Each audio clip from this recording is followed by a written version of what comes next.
बिस्मिल्लाहिर्रहमानिर्रहीम। अस्सलाम वालेकुम। आज का हमारा टॉपिक है distribution of revenue between federal and province. हमने पहले सारा कुछ पढ़ लिया है कि जो आता है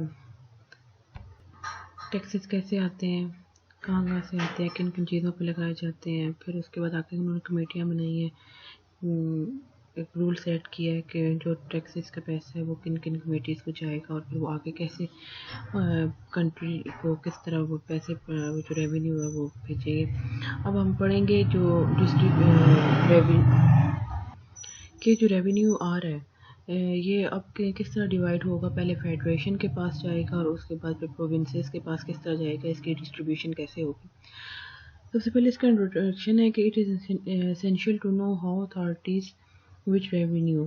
A federation can only tax to the extent constitution authorities to legislate for the collection of revenue.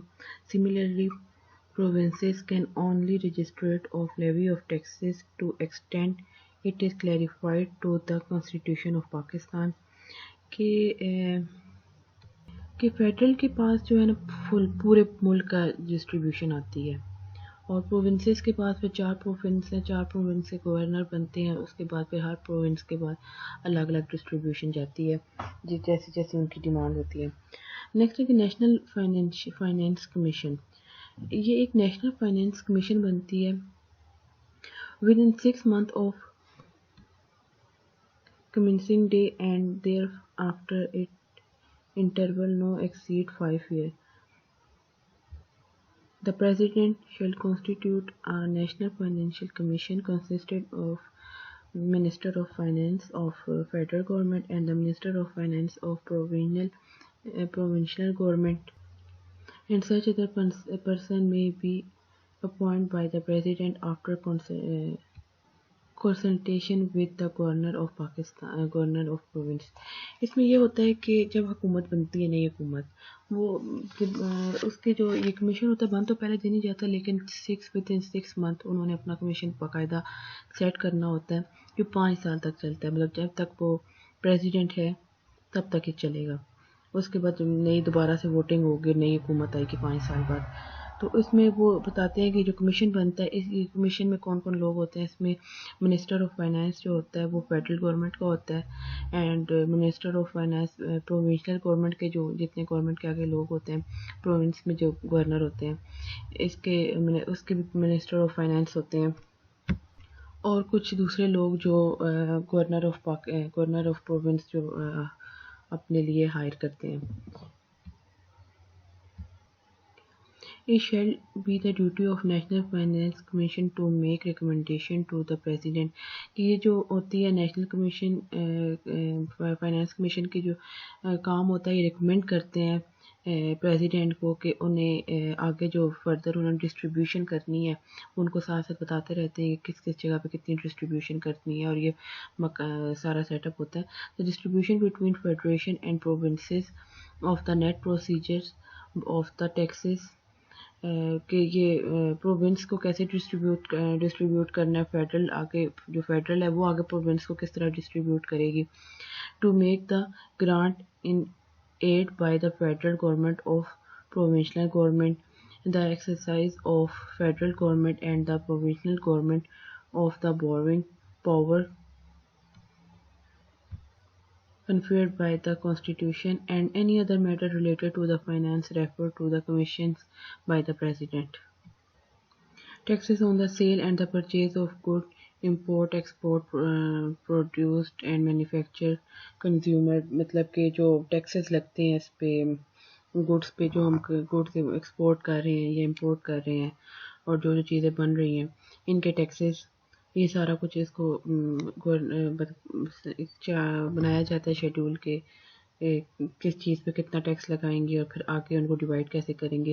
Export duties on cotton, जो ड्यूटीज़ लगती है कॉटन पे, and such other export duties may be specified by the president फिर जो बाकी export duties है उन पे जो उसको स्पेसिफाई करता है कि किस हिसाब से इन पे ड्यूटियाँ लगेंगी और फिर आके इनके जो टैक्सेस आएंगे वो किस तरह डिवाइड होंगे। नेक्स्ट है natural gas and hydro electric power under article 161।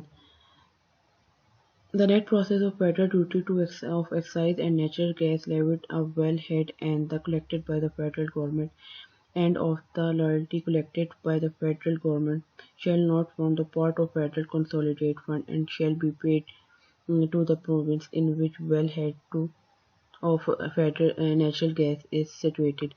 इसमें यह है कि टैक्सेस बेशक हर चीज़ पे लग रहे हैं, जो चीज़ सेल हो रही है उस पर हर तरह का टैक्स उन्होंने देना है, लेकिन हर टैक्स हर किसी के लिए नहीं है।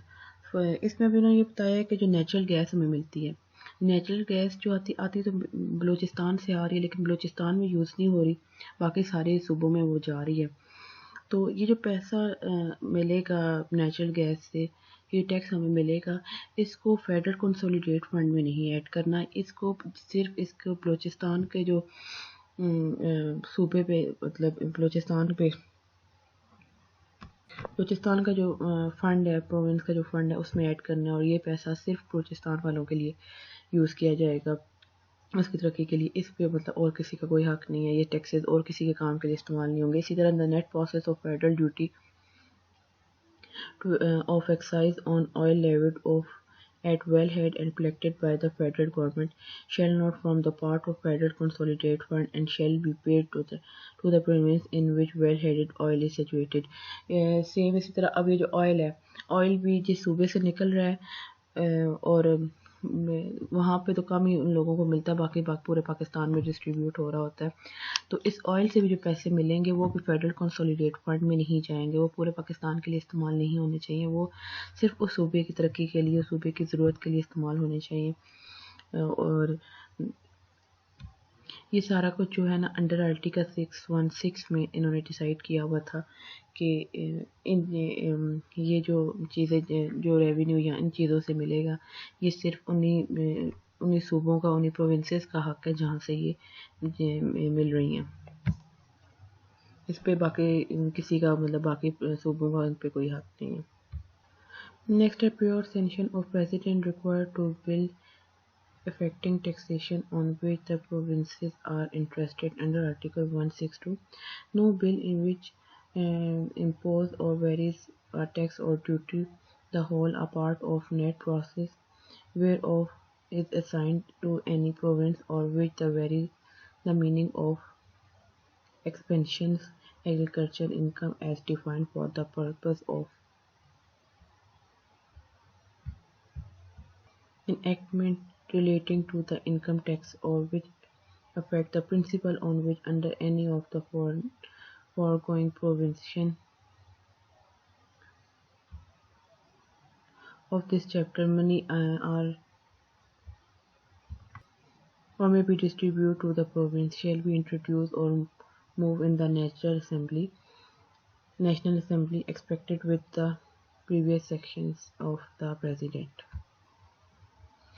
मतलब कि कोई भी प्रोविंस है तो उस पर टैक्स नहीं लगाया जाएगा, लेकिन अगर कोई एग्रीकल्चर इनकम है जिसको डिफाइन किया जाता है कि ये रिलेटेड टू इनकम जो है ये एग्रीकल्चर से रिलेट कर रही है, जो भी इनकम आ रही है एग्रीकल्चर से, बेशक प्रेसिडेंट ने मंजूर किया हो कि इस पे टैक्स लगा के इनकम नहीं ली जाएगी, लेकिन अगर वो कोई जाती है तो वो नेशनल असेंबली के सामने पेश की जाएगी और फिर वो डिसाइड करेगा कि वो इसको किस तरह डिस्ट्रीब्यूट करना है। ये पूरा ओवरऑल डिसीजन होता है,